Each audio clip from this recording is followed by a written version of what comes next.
Prepared. Let's get to the shit, man. Yo, I hope that everybody out there is flourishing, healing, whatever your season is calling for you to do. I just hope that you are in good spirits and you know that you're living the best life that you can. And yeah, I just pray that you all doing that, same here. You know what I'm saying? Scumbag Podcast, we here. I got the website up, I got the Facebook up, I got the merch coming. Like, we gonna really get into this. Like, I'm gonna really invest into this.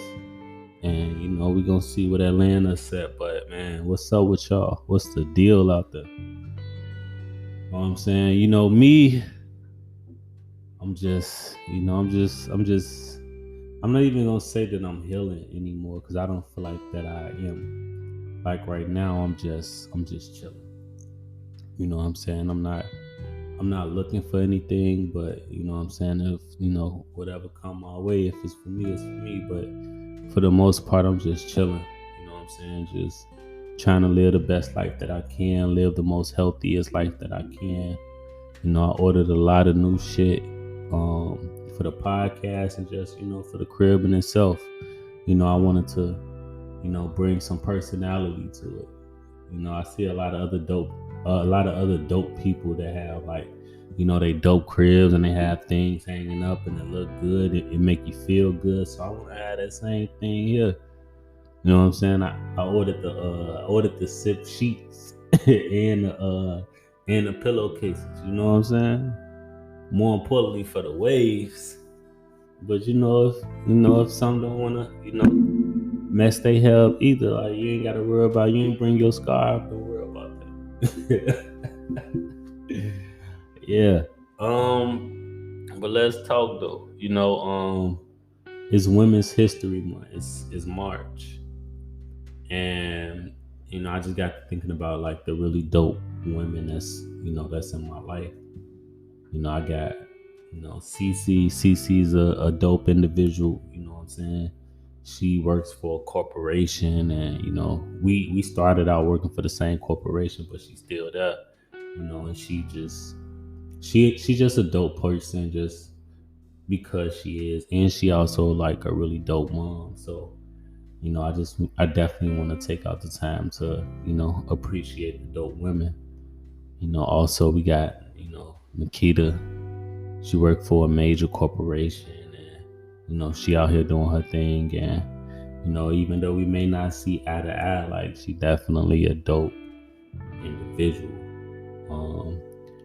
And today, all of our shout outs is women businesses, but we'll get into that, a little later. There'll be a couple of clips here and there.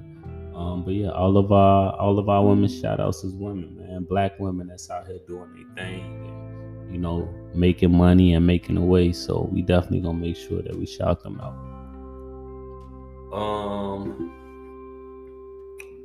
We ain't really got a lot of time. I'm not gonna be on this thing long. Like, it ain't gonna be an hour or whatever or any of that. But it is Women's Month, you know what I'm saying? So, shout out to all the major, women that's out there that's doing their thing and, and families and business, spiritually, whatever it is, just shout out to y'all, man. I hope y'all out there flourishing, you understand? But yeah, I mean, as I was stating before, like, at this point, I'm still healing, but I'm in a process of just like chill right now. So I feel like that my healing process is almost up, and and I'm having a lot of good days, having a lot of good moments.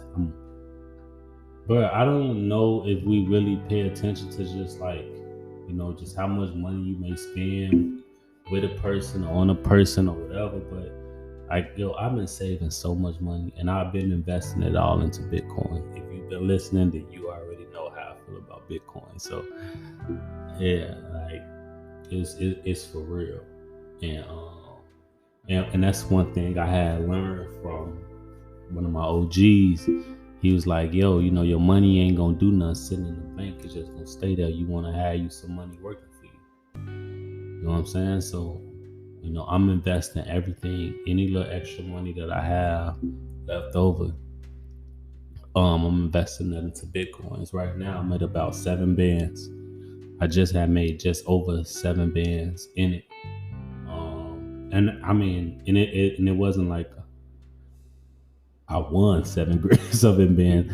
I invested probably about a good 6,500 into it, and now it just reached over 7 bands. So I'm researching it daily. I'm looking at it daily, and I'm just watching. But I am here for the long haul. Like all the people that I know that's way, way, way smarter than me, they telling me, Bitcoin cryptocurrency is the way.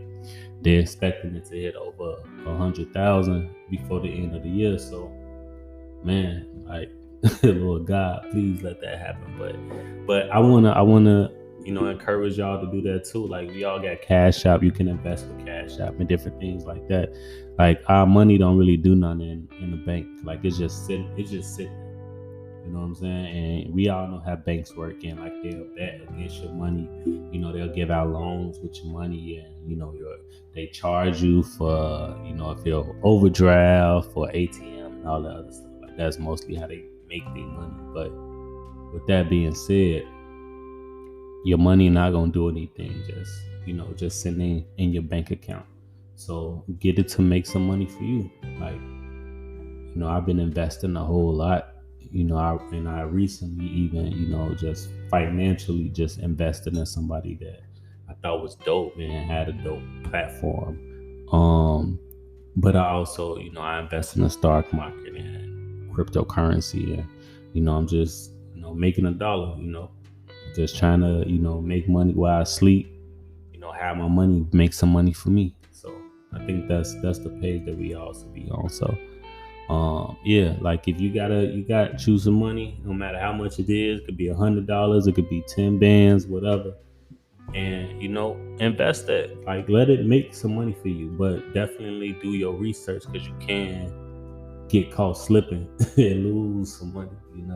Like most of us did when we first started. But the main thing is just researching. Talking to some people that's more experienced in the stock market and different things like that.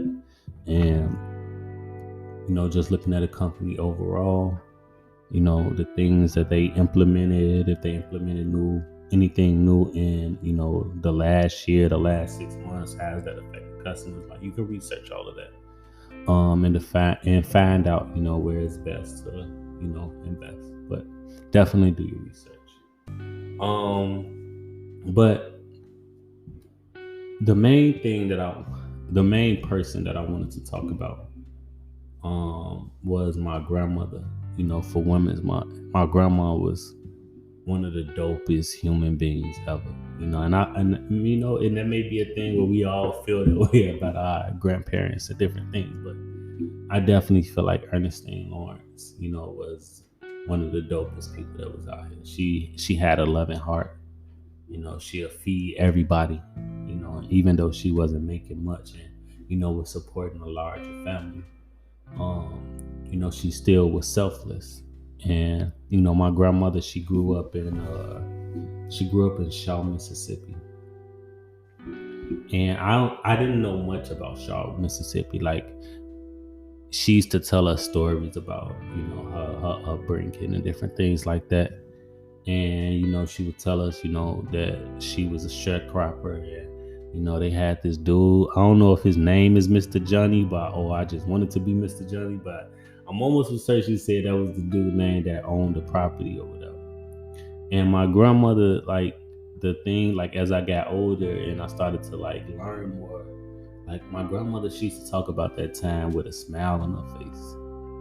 Like, yeah, we were sharecroppers, and they'll grow. I don't remember exactly what it is, but they would grow the crops, and the landowner would come and he would take most of it, but allow them to keep some and live on the land.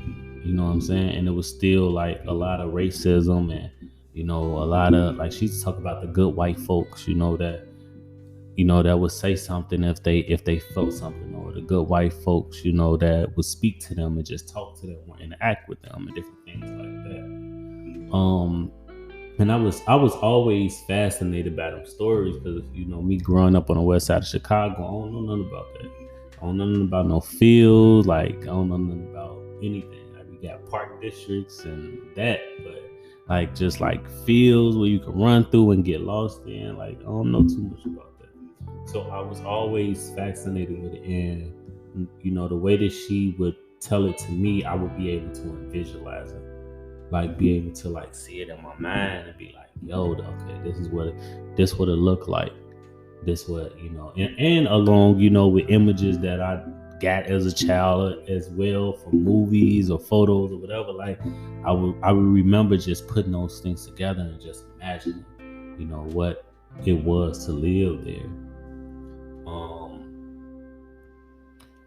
But yeah, she used to talk about that time, and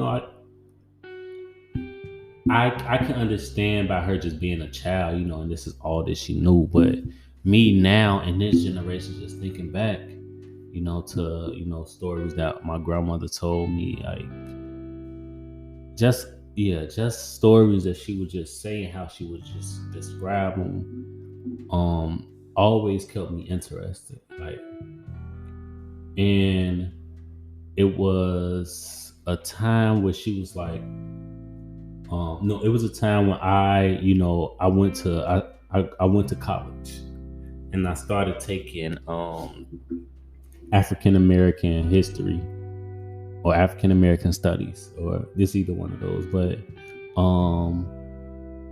and they actually showed us pictures and broke down to us where what sharecropping was, and I was like, whoa, like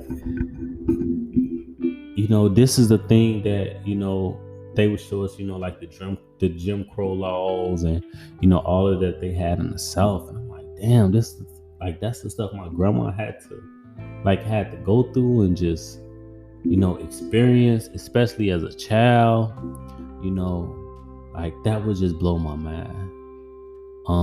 But I think a lot of those things, she took good experiences from it. And she taught me a lot of that. She taught me the value of just working hard.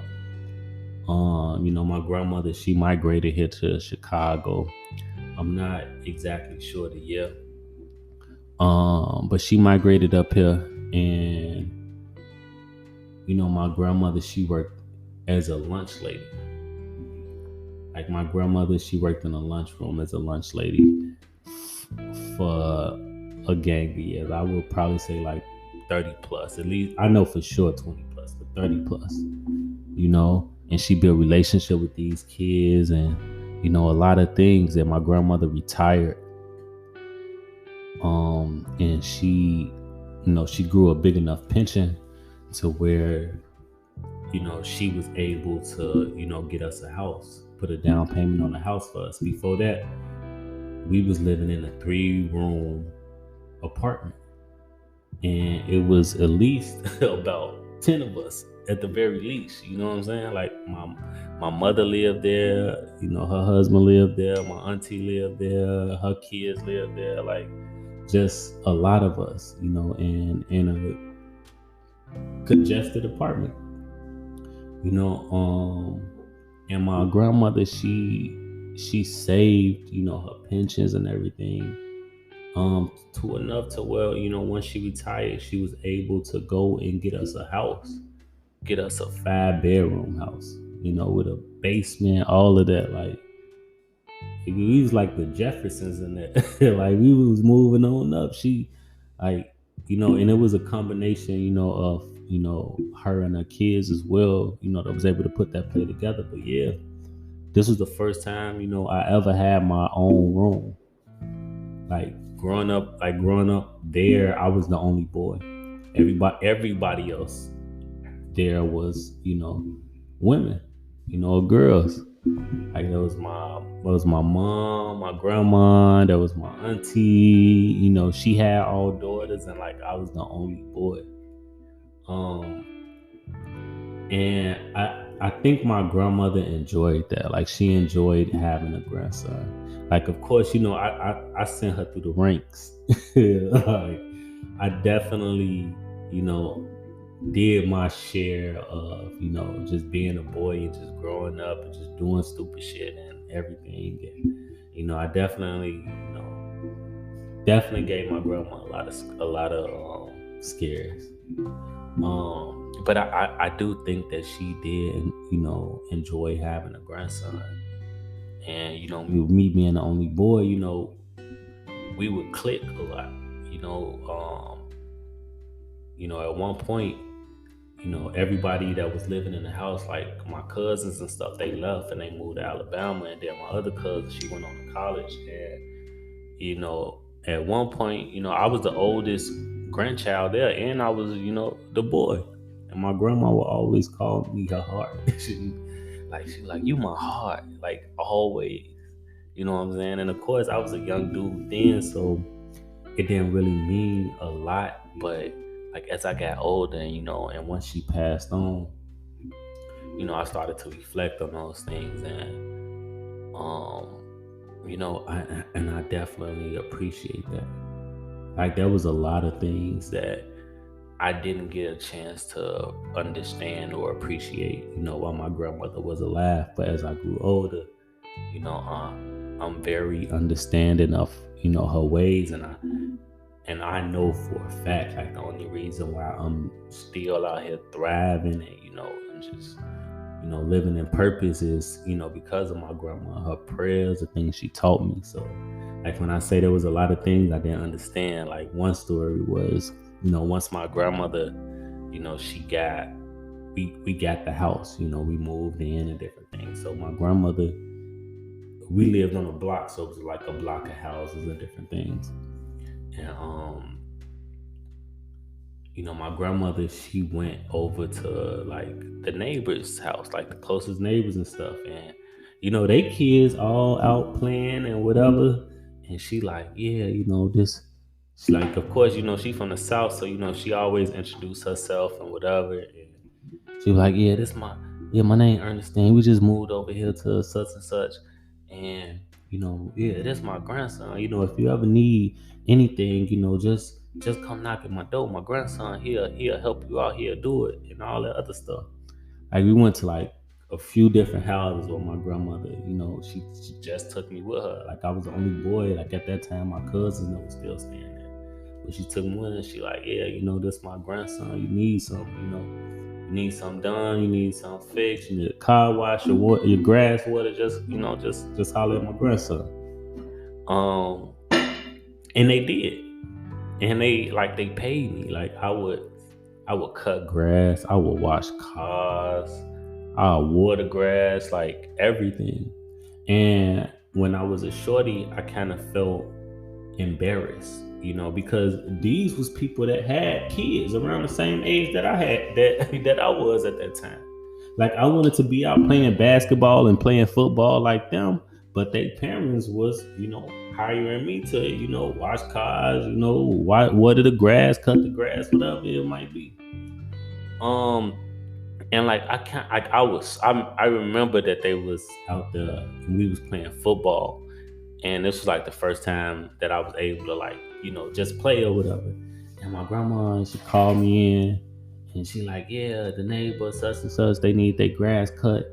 Well, I'm like, man, I'm playing like, she like, they need it. I'm like, her grandson right here playing with me, like whatever. And as a shorty, I couldn't understand that. But as I got older, I started to see like, she was teaching me the value of just hard work.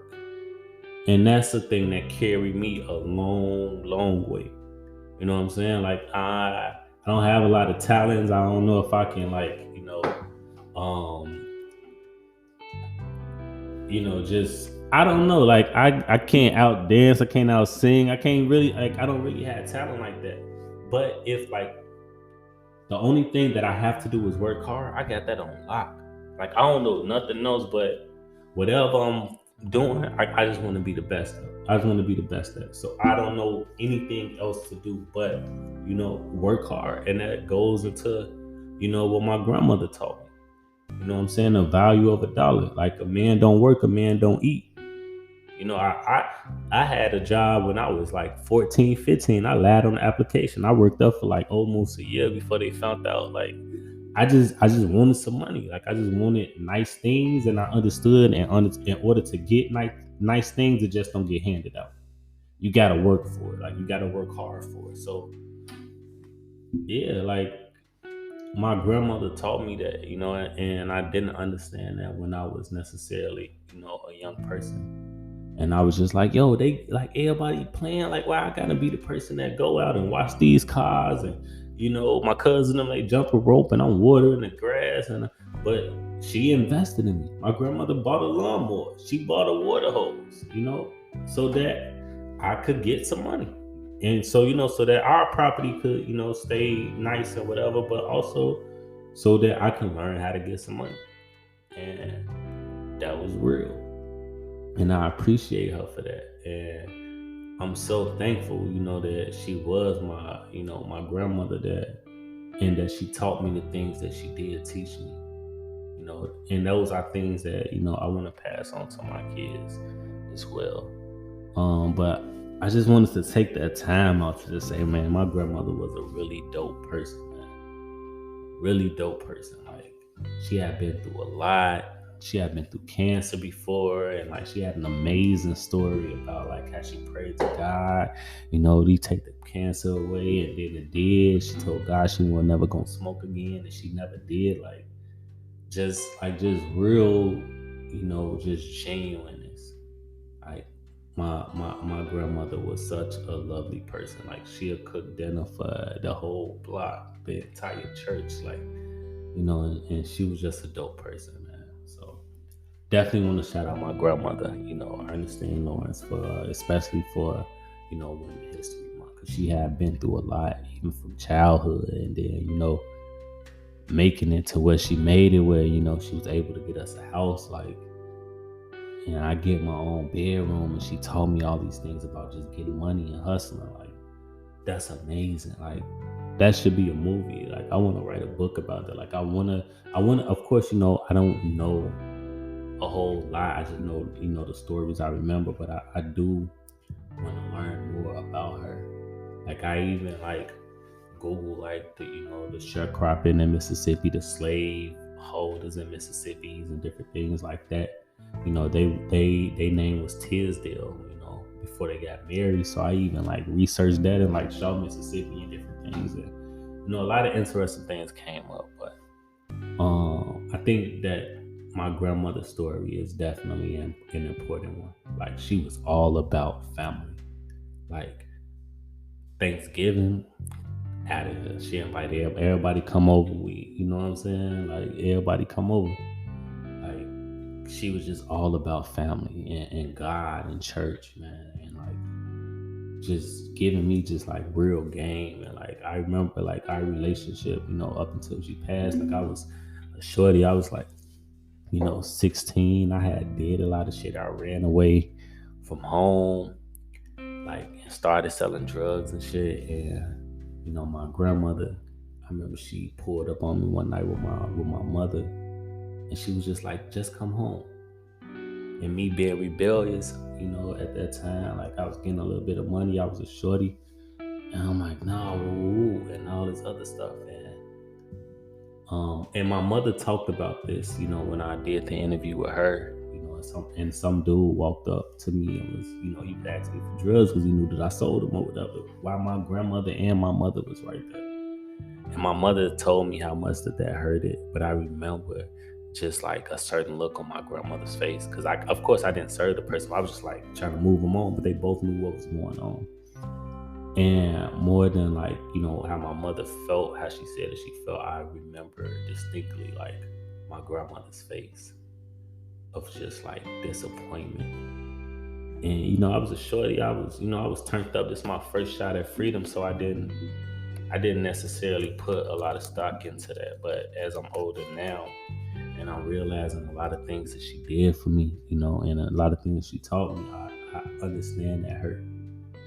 And I got kids now. I would feel that hurt, if I raise my kids to, be a certain way and then go and do something else. But I do know that I can guarantee that now she definitely, smiling down on your boy. She definitely looking out for your boy in every way. She making sure that your boy is out here flourishing. You know what I'm saying? And just out here being healthy and just skin looking amazing. You feel me? Favorite chocolate nigga ever. You hear me? I have to throw some bullshit in there. But yeah, you know what I'm saying? Shout out to my granny, man. She's a really dope individual and a big, influence to your boy.